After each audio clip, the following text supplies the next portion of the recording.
Hello मेरे प्यारे viewers. आज की मूवी एक अमेरिकन सर्वाइवर थ्रिलर मूवी है। मूवी के स्टार्ट होते ही हमें कार दिखाई जाती है जो कहीं पर जा रही थी।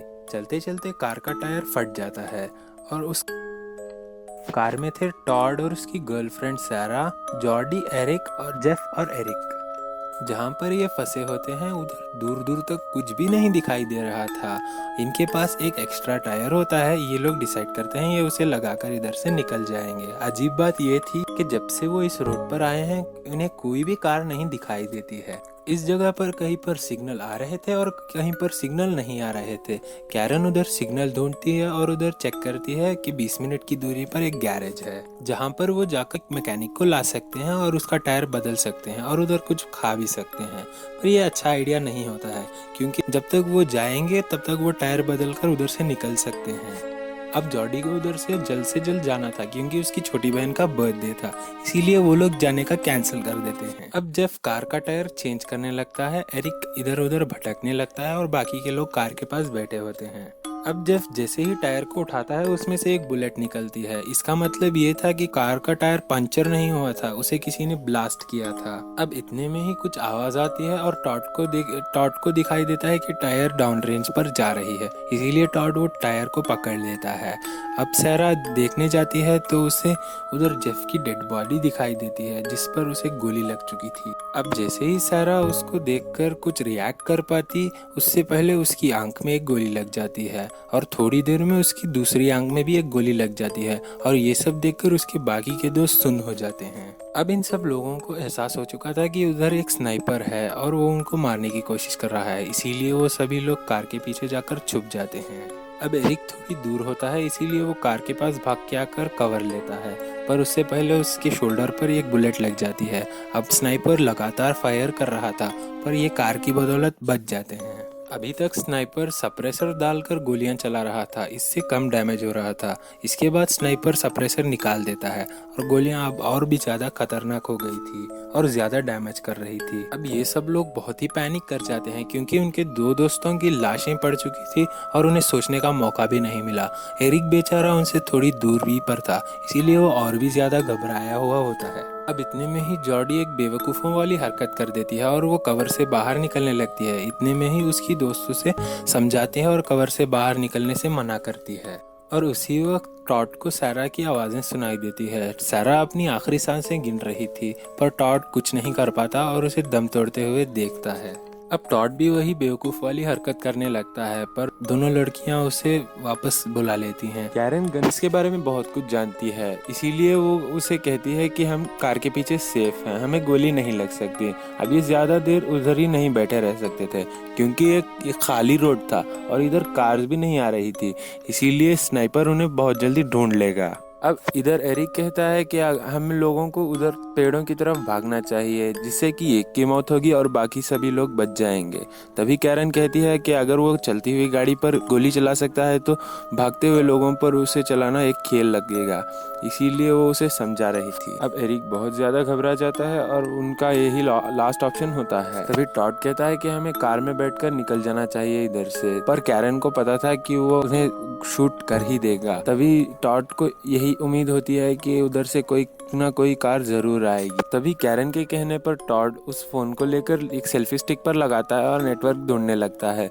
जैसे ही नेटवर्क मिलता है तभी वो स्नाइपर फोन को शूट करके ब्लास्ट कर देता है। उनका ये प्लान तो फेल हो जाता है। तभी टॉड को एक नया आइडिया आता है। वो गर्ल से कहता है कि मैं कार को न्यूट्रल करूंगा और पीछे ढकेल लूंगा क्योंकि उधर नेटवर्क आ रहा है। पर प्लान में एक दिक्कत थी। ये दिक्कत थी कि टॉड के कंधे पर गोली लगी थी, इसीलिए वो सारा जोर उन लड़कियों को ही लगाना पड़ेगा।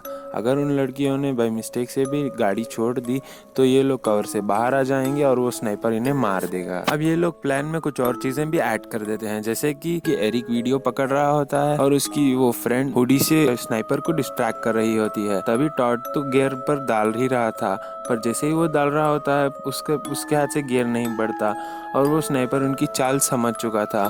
पर इनको अब पता है कि स्नाइपर किधर बैठा है। तभी हमें स्नाइपर दिखाया जाता है जो एक पेड़ के पास कैमोफ्लेज होकर बैठा हुआ था। ये लोग इधर बैठे तो नहीं रह सकते थे, इसीलिए टॉड कहता है कि मैं उधर से जाकर अभी टूल बॉक्स लाऊंगा। वो जाकर उधर से टूल बॉक्स लाता है और अपने हाथ के लिए एक आर्मर बनाने लगता है। अब इधर एरिक बहुत ज़्यादा पैनिक करने लगता है। तभी टॉड एक और बार ट्राई करता है और वो गियर न्यूट्रल करने पर कामयाब हो जाता है और 2 लड़कियां पर उसे दोबारा से गोली लग गई थी। अब सब कुछ प्लान के मुताबिक ही जा रहा था। ये सभी लोग कार को ढकेल रहे थे, पर डर के मारे जॉर्डी कार को छोड़ देती है और वो कवर से बाहर आ जाती है। मगर हैरानी की बात यह होती है कि स्नाइपर जॉर्डी को शूट ही नहीं करता। तभी कैरन कहती है कि स्नाइपर गन लोड कर रहा है, इसीलिए तुम जल्दी से भागकर आ जाओ। ये सुनते ही एरिक और जॉर्डी दोनों भागकर आने लगते हैं, पर स्नाइपर एरिक के पैर में एक गोली मार देता है। पर एरिक नहीं रुक रहा था। फिर से स्नाइपर उसके दूसरे पैर पर भी गोली मार देता है। इसका मतलब कि ये स्नाइपर उनके साथ खेल रहा है। एरिक बहुत देर से कुछ नहीं कर रहा था, इसीलिए वो स्नाइपर जॉर्डी को एज अ बेट यूज कर रहा था एरिक को मारने के लिए। अब एरिक अपने पैर पर बेल्ट बांध लेता है क्योंकि उसे बहुत ज्यादा ब्लीडिंग हो रही थी और एरिक बेहोश हो जाता है। इधर टॉड के हाथ का भी बुरा हाल था, इसीलिए वो एक हथौड़े को गर्म करके उसके हाथ पर लगा देती है। अभी इन लोगों को बहुत सारा प्यास लग रही थी, इसीलिए वो टॉड देखता है कि कार में एक पानी की बोतल पड़ी है। बहुत सावधानी बरतते हुए टॉड कैसे भी करके वो पानी का बोतल निकाल लेता है। अब ये सभी लोग थोड़ा थोड़ा पानी पीकर एरिक की तरफ बोतल फेंक देते हैं। अब जैसे ही एरिक पानी पी रहा होता है, स्नाइपर उसके हाथ में गोली मार देता है। इसके बावजूद वो स्नाइपर उधर खाना भी खा रहा होता है और पानी भी पी रहा होता है। इधर सारा और उसके दोस्त की लाश पर कौवे बैठकर उनकी बॉडी खा रहे थे। ये सब टॉड से नहीं देखा जा रहा था। टॉड कहता है कि सारा प्रेग्नेंट थी, पर कुछ वक्त पहले उसका मिसकैरेज हो गया। पहले उसका बच्चा गया, अब उसकी गर्लफ्रेंड। इसीलिए टॉड को लगता है कि उसे अब मर जाना चाहिए। इसीलिए टॉड बिना डरे उधर कार के कवर से निकल जाता है और सारा की बॉडी पर जाकर उसे अपना शर्ट पहना देता है। तभी एरिक के सामने एक भेड़िया आ जाता है। एरिक बहुत खुश हो जाता है क्योंकि वो मरना चाहता था। जैसे ही भेड़िया उसके आगे आता है तो एरिक ब्लड लॉस की वजह से ही मर जाता है। तभी हम लोग रोड पर देखते हैं कि एक फैमिली कार से आ रही थी। ये देखते ही टॉड उनको इशारा करने लगता है और रोड पर खड़ा हो जाता है, पर स्नाइपर उसके पैरों की तरफ गोली मार के उसे पीछे कर देता है और जैसे ही वो सारा के पास जाता है तो उसके दिल पर एक गोली मार के उसे मार देता है।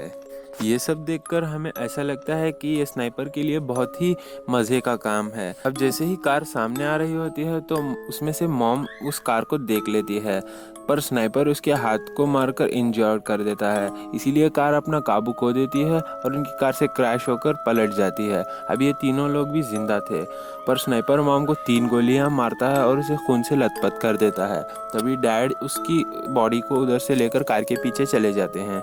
तभी उन्हें कैरन कहती है पुलिस को कॉल करने के लिए, पर स्नाइपर उनकी कार का फ्यूल टैंक ब्लास्ट कर देता है। इसका मतलब ये कि वो उस कार को ब्लास्ट कर देगा। अब जॉर्डी उस डैड को वार्न कर रही होती है, पर इधर कैरन बहुत ही सेल्फिश हो जाती है और उन्हें कुछ नहीं बताती। तभी स्नाइपर उनकी कार को मारकर ब्लास्ट कर देता है और डैड उधर ही जल के मर जाता है।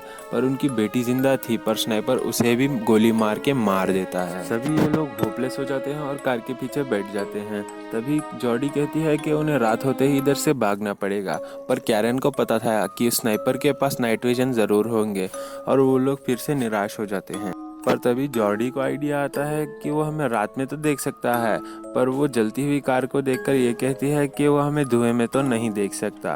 तभी ये लोग प्लान पर काम करने लगती हैं। अभी रात हो चुकी थी और ये लोग कार के टायर फाड़ के उसमें से आग लगा देती हैं। अब इनका ये प्लान काम करने लगता है और स्नाइपर को भनक लग जाती है कि ये लोग इधर से भागने वाले हैं, इसीलिए स्नाइपर शूटिंग स्टार्ट कर देता है। पर तभी उधर से एक पुलिस की वैन आ रही होती है, उसमें 4 पुलिस वाले थे। इसका मतलब डैड ने पुलिस को कॉल कर दिया था। अब इस ट्रक पे 2 स्नाइपर्स भी होते हैं, पर वो स्नाइपर उसे नहीं देख सकते थे क्योंकि वो कैमोफ्लेज होकर रखा था और ये लोग रोड पर थे।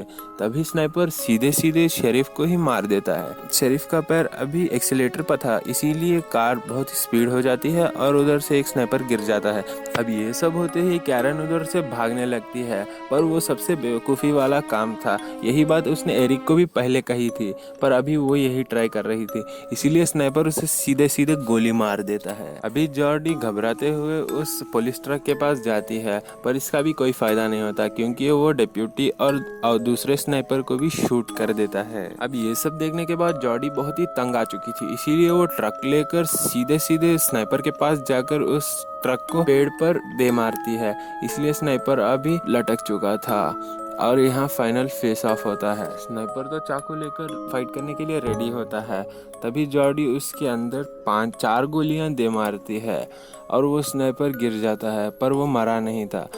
और 5वीं गोली गन में ही अटक चुकी थी और जॉर्डी गन से मार मार के उसका सर ही क्रश कर देती है।